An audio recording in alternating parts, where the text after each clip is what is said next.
नमस्कार, मनी गुरु की आज की इस खास पेशकश में आप सभी का स्वागत है। मैं हूं स्वाति रायना। आज हम मनी गुरु में स्वतंत्रता दिवस के इस स्पेशल एपिसोड में चर्चा करेंगे कैसे पाएं आर्थिक आजादी। आर्थिक आजादी के कुछ मंत्र हम जानेंगे कि आपका निवेश कैसा हो जिससे कि आप आर्थिक तौर पर हो आजाद। खास तौर पर आज हम निवेश की रणनीति में एसेट एलोकेशन की बात करेंगे और आपके पोर्टफोलियो में कौन से इक्विटी और डेट फंड्स आपको शामिल करने चाहिए, इस पर आज हम चर्चा करने वाले हैं। आज हमारे साथ जो खास मेहमान हैं वो है फिरोज अजीज, डेप्यूटी सीईओ आनंद राठी वेल्थ मैनेजमेंट। फिरोज, आपका बहुत स्वागत है मनी गुरु के इस आर्थिक आजादी स्पेशल एपिसोड में। तो फिरोज से इस चर्चा की शुरुआत करें उससे पहले आज के शो में क्या है खास, उस पर एक नजर डाल लेते हैं। आज के शो में हम जानेंगे एसेट एलोकेशन से कैसे होगा आपका रिस्क कम, सही एसेट एलोकेशन का क्या है तरीका, पोर्टफोलियो में कितने इक्विटी और कितने डेट फंड सही, साथ ही फिरोज अजीज के पसंदीदा इक्विटी और डेट फंड्स की पूरी लिस्ट, उस पर आज हम चर्चा करने वाले हैं। और ये फंड आपको अपने पोर्टफोलियो में क्यों चुनने चाहिए, इस पर डिटेल में आज होगी चर्चा।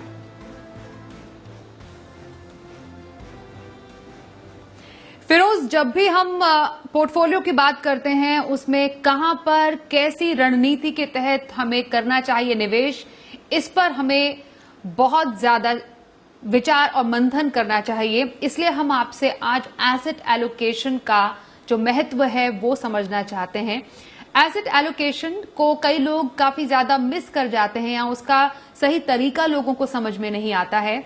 तो सबसे पहले एसेट एलोकेशन किसी के पोर्टफोलियो में या किसी के निवेश में होता क्या है? देखिए, एसेट एलोकेशन स्वाति जी बहुत इंपॉर्टेंट पहलू होता है आपकी रणनीति के लिए। पैसे इन्वेस्ट करने से पहले एसेट एलोकेशन को परखना और जैसे आपने कहा उसकी मंथन करके एक निर्णय लेना बहुत ज्यादा जरूरी है। एसेट एलोकेशन एक बहुत सिंपल कॉन्सेप्ट है जिसमें आप अपने पैसे जो हैं डिफरेंट एसेट्स में बांटते हैं और किस मात्रा में बांटते हैं, इस फिनोमिना को, इस काम को एसेट एलोकेशन कहते हैं। अगर आपके पास 100 रुपए हैं इन्वेस्ट करने के लिए, उदाहरण के तौर पे मैं कह रहा हूं, तो आप कितने पैसे इक्विटी में डालेंगे, कितने डेट में डालेंगे, कितने गोल्ड में डालेंगे, कितने रियल एस्टेट में डालेंगे, इसकी जो मात्रा का जो निर्णय है उसको कहते हैं एसेट एलोकेशन। जैसे हम सरल शब्दों में समझे, एलोकेशन का मतलब डालना, पैसे इन्वेस्ट करना, किस मात्रा में, इस फिनोमिना को एसेट एलोकेशन कहते हैं स्वाति। एसेट एलोकेशन मतलब सही मात्रा में सही जो एसेट क्लास है उसका चुनाव करना एसेट एलोकेशन कहलाता है। अब ये क्यों इंपॉर्टेंट है, इसका महत्व हमें समझना चाहिए फिरोज। और मैं आपसे इस तरीके से जानना चाहती हूं कि जो लोग इस वक्त कहते हैं कि हमें अपने निवेश में बहुत नुकसान झेलना पड़ रहा है, हमारे फंड्स अच्छी तरह से परफॉर्म नहीं कर रहे हैं या हमारा पैसा अच्छा रिटर्न नहीं दे रहा है, क्या उन्होंने कहीं एसेट एलोकेशन अपना अच्छे से नहीं किया होगा? डेट कैटेगरी में हमने देखा कि डेट में काफी लोगों को नुकसान हुआ, इक्विटी में लोग कह रहे हैं कि हमें अच्छा रिटर्न नहीं मिल पा रहा है। तो ऐसी क्या निवेशक से गलती हो जाती है जिससे कि उसको नुकसान झेलना पड़ जाता है? क्या एसेट एलोकेशन का तरीका उनका यहां पर गलत है? Swati, I think asset allocation का तरीका काफी निवेशकों के पोर्टफोलियो में गड़बड़ा जाता है। तो बहुत सारे बार जो गलतियां होती हैं, अगर वो एसेट एलोकेशन ठीक से हुई हो तो गलती का जो भरपान है वो छोटा होता है, जो गलती की, जो मिस्टेक की जो कॉस्ट है वो कम होती है। फॉर एग्जाम्पल, अगर आपने एसेट से प्रेम किया, जैसे काफी सारे निवेशक हैं इंडिया में जो एफडी से प्रेम करते हैं, तो वो महंगाई को मात देने में चूक जाते हैं। काफी लोग रियल एस्टेट से इतना प्रेम करने लग जाते हैं कि 80 से 90% उसका पोर्टफोलियो रियल एस्टेट होता है और इक्विटी में अगर उनका रुझान ज्यादा हो तो पूरे पैसे इक्विटी में डालते। इसका मतलब आपने एसेट एलोकेशन ठीक नहीं की। तो जब भी कुछ उल्टी पड़ेगी बाजी, तो आप पे जो इम्पैक्ट पड़ेगा, जो इफेक्ट पड़ेगा, वो बहुत भारी भरकम पड़ेगा। तो बैक ब्रेकिंग रिस्क कहते हैं, कमर टूट जाए ऐसा रिस्क आ जाता है। तो जो प्रेम होता है एक एसेट का, एक इन्वेस्टर से के प्रति एक प्रेम होता है, ऐसा प्रेम इतना कर लेते हैं कि 80, 90, 100% पैसा एक ही एसेट में डालते हैं। वो एसेट एलोकेशन से कॉन्ट्री होता है। और एसेट एलोकेशन को डिसरेस्पेक्ट करो तो जो आपने कहा वो नतीजा झेलना पड़ता है। तो बेसिकली किसी भी एसेट क्लास से अति प्रेम आपके निवेश को गड़बड़ा सकता है, उसका बैलेंस बिगाड़ सकता है। तो ऐसे में सवाल यही है फिरोज आपसे कि एसेट एलोकेशन का सही तरीका क्या है, एसेट एलोकेशन तय कैसे करें? ठीक है, एसेट एलोकेशन तय कैसे करें बहुत इंपॉर्टेंट सवाल है। और जैसे आपने कहा ना, उसकी महत्वपूर्णता पे बहुत रिसर्च हुई है। Before I answer your question I would like to touch upon the importance. एक रिसर्च यूएस में हुई थी, ऑलमोस्ट 90 पेंशन फंड्स को देखा था, और 90 पेंशन फंड्स जो लॉन्ग टर्म इन्वेस्टिंग करते हैं, सबकी रिटर्न्स अलग अलग थी। तो ये किस कारण से अलग थी, और इनकी जो रिटर्न्स थी उसकी निर्भरता 93% एसेट एलोकेशन पे थी। और दूसरा एक फिनोमेना होता है प्रोडक्ट सिलेक्शन, सिक्योरिटी सिलेक्शन, उस पे निर्भरता सिर्फ 5% थी। और मार्केट टाइमिंग, मतलब किस समय पे आप खरीदते बेचते हैं, उस पे निर्भरता उन पोर्टफोलियोज की सिर्फ 3%, 2 या 3%। सो एसेट एलोकेशन सबसे इंपॉर्टेंट निकला कि आपकी इन्वेस्टमेंट की फ्यूचर 90% एसेट एलोकेशन सही होने पे निर्भर करती है। मार्केट टाइमिंग, जिसमें हम ये सोचते रहते हैं आज इन्वेस्ट करूं या ना करूं, मार्केट नीचे आ जाएगी, ऊपर चली जाएगी, घर के दाम गिर जाएंगे, गोल्ड का प्राइस बढ़ जाएगा, घट जाएगा। Timing is not so important. Asset allocation will decide 90% of your investment's fate. तो coming back to the pointed question, Swati, जो आपने क्वेश्चन पूछा था कि आज के समय में सबसे अच्छा एसेट एलोकेशन क्या होगा, मेरे हिसाब से 50 to 60% इक्विटी में होना चाहिए, 40% डेट में होना चाहिए। मैं ये अज्यूम कर रहा हूँ कि काफी सारे निवेशक रियल एस्टेट और गोल्ड में ऑटोमेटिकली इन्वेस्ट करते हैं, बिकॉज इंडियंस का allocation already in physical assets में ज़्यादा है। So 60% in equity, 40% in debt. Looking at the contemporary situation is good. तो एसेट एलोकेशन किसी भी फंड में या फंड किसी भी पोर्टफोलियो में उसके परफॉर्मेंस का पैमाना बहुत हद तक तय करता है। बहुत इंपॉर्टेंट स्थान है एसेट एलोकेशन का किसी के निवेश रणनीति में। ये फिरोज ने बहुत अच्छे से समझाया है। अब मैं कुछ कैटेगरीज और कुछ फंड्स के जरिए आपसे समझना चाहती हूं कि अभी जैसे स्थिति बनी हुई है फिरोज, उसमें जो निवेशक है वो यही समझना और जानना चाहता है कि एक बैलेंस रिटर्न के लिए, एक ठीक ठाक रिस्क के हिसाब से एक निवेशक का पोर्टफोलियो कैसा हो। हम मेनली 2 कैटेगरीज जो कि इक्विटी और डेट है उस पर बात करेंगे, और मैं शुरुआत करना चाहती हूं इक्विटी कैटेगरी से। इक्विटी में भी मैं चाहती हूं कि ईच कैटेगरी में आप कुछ फंड्स बताएं और उसको चूज करने के पीछे क्या रीजन रहा है, क्योंकि निवेशक के लिए समझना जरूरी है कि एक कोई फंड वो क्यों सिलेक्ट कर रहा है। तो ऐसे में आज हम इक्विटी के सबसे पहले, जिससे आप नाम बताएं, किन कैटेगरीज की बात करने वाले हैं?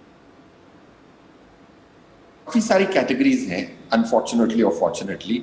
तो जो चॉइस है बहुत ज्यादा है एक इन्वेस्टर के पास। तो ये देखना है कि आपको कौन से कैटेगरीज को इग्नोर करना है। तो उसको इग्नोर करने के बाद मेरे हिसाब से large cap category, multi cap category, mid and small cap category, mid and large cap category, mid cap and small cap, ये 5-6 कैटेगरीज इंपॉर्टेंट होती हैं। सबसे ज्यादा इंपॉर्टेंट होती है large cap, multi cap. These are the important categories. Sector funds को ignore करें।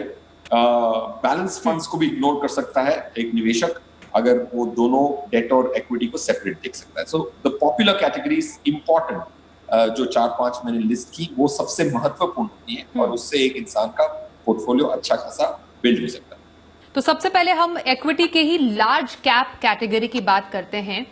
अब हम चाहते हैं कि आप हमें लार्ज कैप कैटेगरी का फंड कोई बताएं जो आपकी नजर में या तमाम पैमानों को देखते हुए आपने चूज किया है, और इस समय में जब हम कोरोना की स्थिति से गुजर रहे हैं, बाजार में उथल पुथल है, कैसे ये पर्टिकुलर फंड जो आपने चूज किया है वो एक पोर्टफोलियो में मददगार साबित हो सकता है निवेशक के लिए?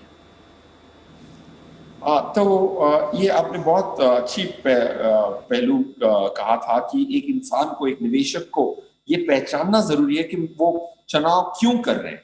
ऐसे नहीं कि एक फंड आपने देखा, पास परफॉर्मेंस देखी और चुन ली। सो लार्ज कैप कैटेगरी में 2 फंड्स रेकमेंड करूंगा और उसके कारण भी स्पष्ट करूंगा। पहला फंड होगा मिराय एसेट लार्ज कैप 1 और एक्सिस ब्लू चिप फंड। ये दोनों ही फंड लार्ज कैप कैटेगरी के हैं।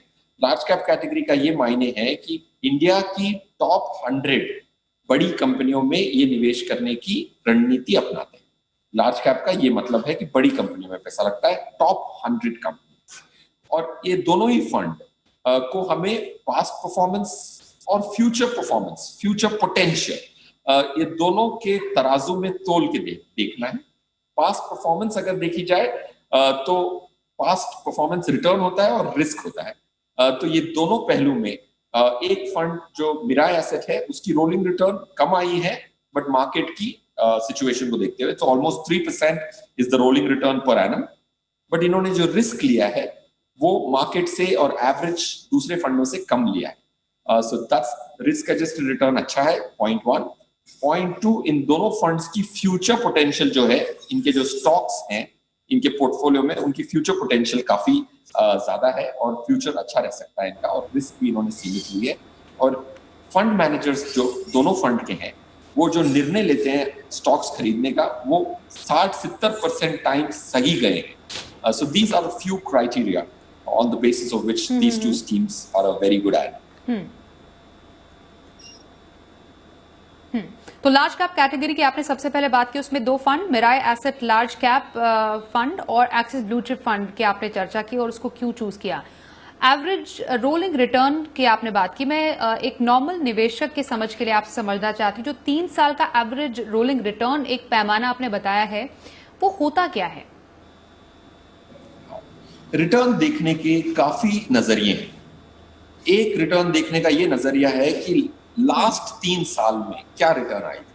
इसका मतलब अगर हम अगस्त 2020 में हैं तो अगस्त 2017 जो 3 साल पहले है और अगस्त 2020 के अगर आप रिटर्न देखें तो इस रिटर्न को हिस्टोरिकल ट्रेलिंग रिटर्न कहते हैं। ट्रेलिंग रिटर्न जिसमें 3 साल पहले की कितनी रिटर्न। रोलिंग रिटर्न जब का सवाल आता है, rolling return different 3 year time frames निकालता है पास्ट में से। लास्ट अगर समझें कि 15 साल लें तो 3-3 साल के बहुत सारे टाइम स्लाइसेस निकालता है और उसकी एवरेज देखता है। तो इसमें ना कि एक 3 साल का रिटर्न, बट कई सारे 3 साल के रिटर्न। जब से ये फंड शुरू हुआ था तो हर निवेशक अगर 3 साल के लिए इन्वेस्टेड रहता तो उसकी जो एवरेज रिटर्न होती है, इसको कहते हैं रोलिंग रिटर्न। रोलिंग रिटर्न में बहुत सारे 3 साल टाइम फ्रेम्स कंसीडर होते हैं। So that's the difference and rolling return is a better method. Swati, okay, चलिए यहाँ पर वक्त एक छोटे से ब्रेक का हो गया है। लार्ज कैप फंड्स तो हमने समझ लिए। अब एक छोटे से ब्रेक के बाद multi cap fund, large and mid cap fund, ये भी समझेंगे और डेट पोर्टफोलियो में कौन से फंड आप शामिल कर सकते हैं, इस पर भी चर्चा होगी। बने रहिए हमारे साथ, देखते रहिए मनी गुरु स्वतंत्रता दिवस स्पेशल एपिसोड।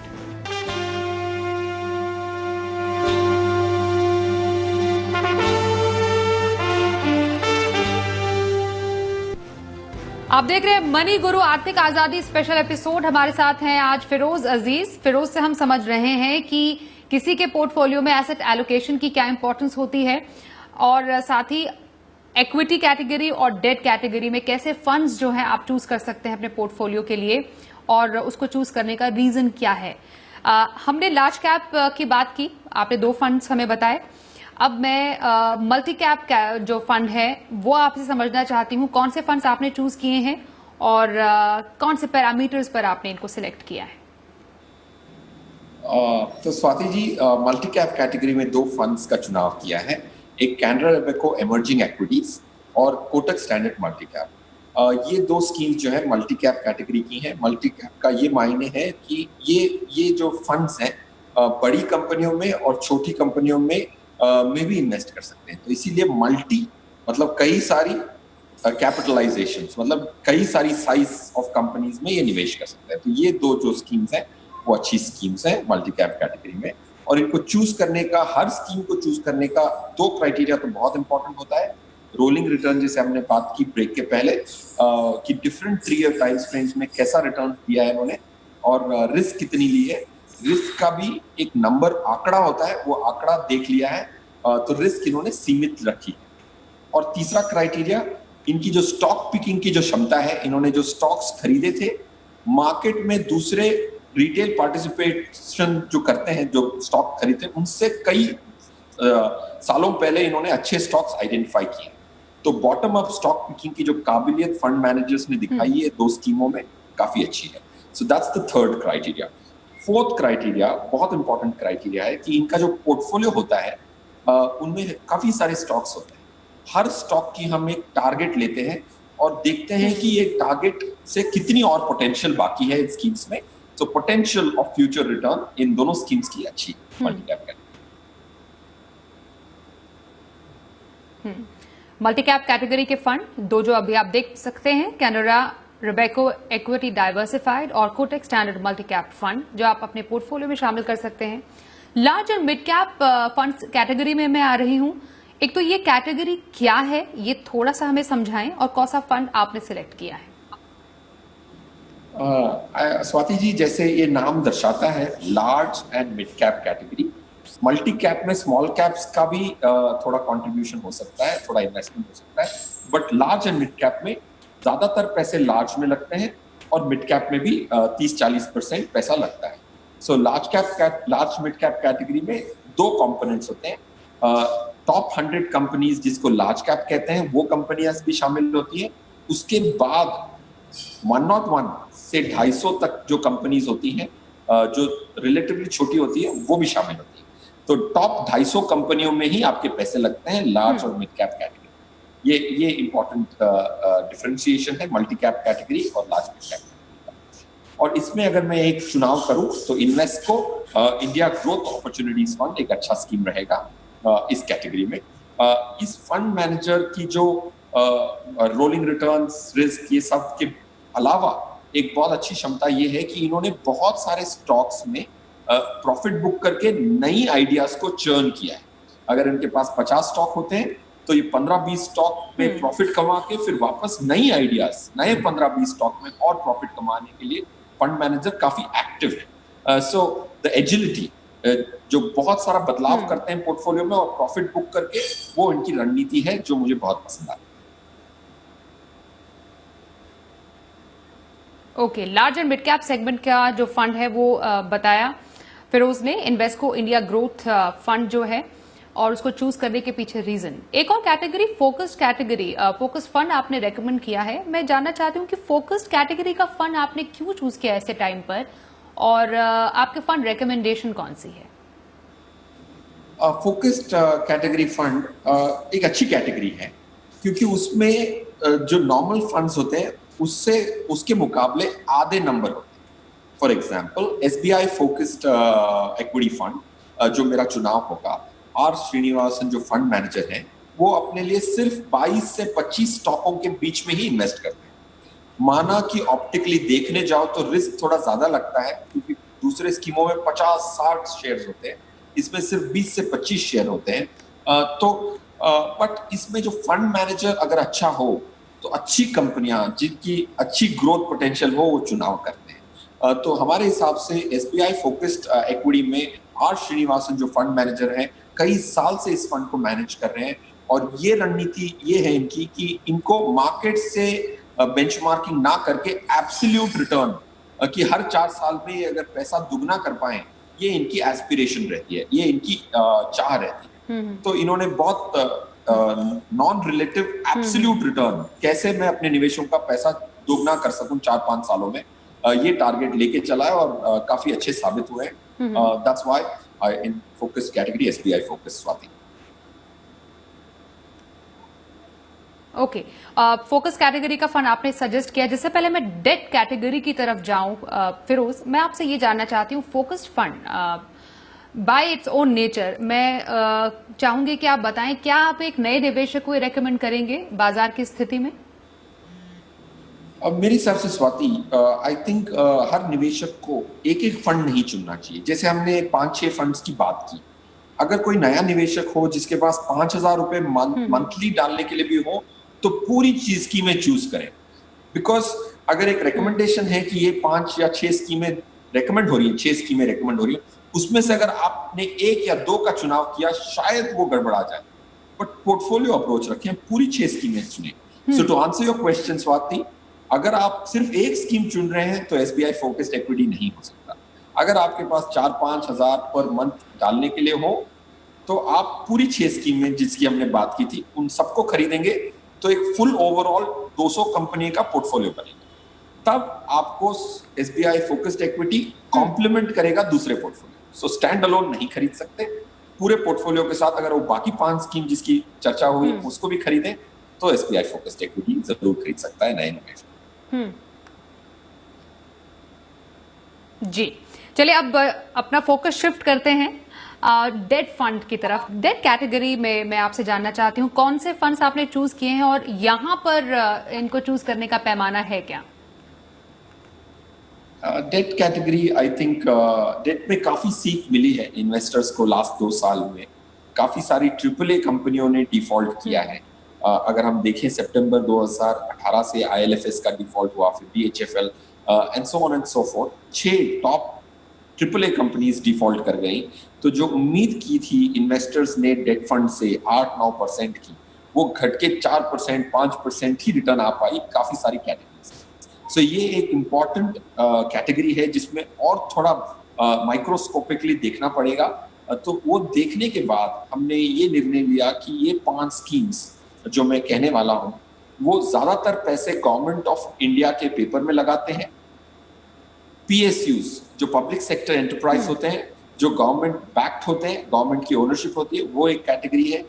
फिर AAA में 15-20% है। तो द फंड्स की जो चुनाव है वो इस आधार पे होना चाहिए करंट पैंडेमिक सिचुएशन में कि ज्यादातर पैसे आपके गवर्नमेंट बैक्ड हो। तो ये क्राइटेरिया के हिसाब से हमने ये 5 स्कीमें चूज की। ओके। और सेकंड क्राइटेरिया एक बता देता हूँ स्वाति जी, वो होगा कि इनकी स्कीमों में जो अलग अलग बॉन्ड्स हैं उसका टोटल ब्याज दर कितना है, वो एक इंपॉर्टेंट क्राइटेरिया है। और तीसरा भी एक छोटा सा क्राइटेरिया है जो फीस होता है, कॉस्ट, कम से कम कॉस्ट हो, ज्यादा से ज्यादा ब्याज हो और फुल सेफ्टी हो। ये क्राइटेरिया पे 5 स्कीमें चुनाव करी गई। ओके, मैं चाहती हूँ आप इन फंड्स के नाम भी बता दें फिरोज, जो आपने डेट कैटेगरी के चूज किए। करेक्ट। तो इसमें 3 कैटेगरी के फंड्स हैं, 4 कैटेगरी के फंड्स हैं। HDFC bank PSU fund, banking and PSU, जैसे नाम कहता है कि बैंकिंग सेक्टर के बॉन्ड्स होते हैं और PSUs के बॉन्ड्स होते हैं। Second, Kotak dynamic bond fund. Kotak dynamic bond fund बहुत सारे गवर्नमेंट सिक्योरिटीज में खरीदता बेचता है, डायनेमिकली मैनेज करता है। That's the second fund. Nippon India short term, you have SBI Magnum medium term, sorry, not mid cap, SBI Magnum medium term, and lastly, अगर आप 5वां स्कीम भी लेना चाहें तो IDFC dynamic bond fund. But I think जो 4 पहले कहे थे एक रिटेल निवेशक के लिए ये 4 स्कीम्स काफी हो।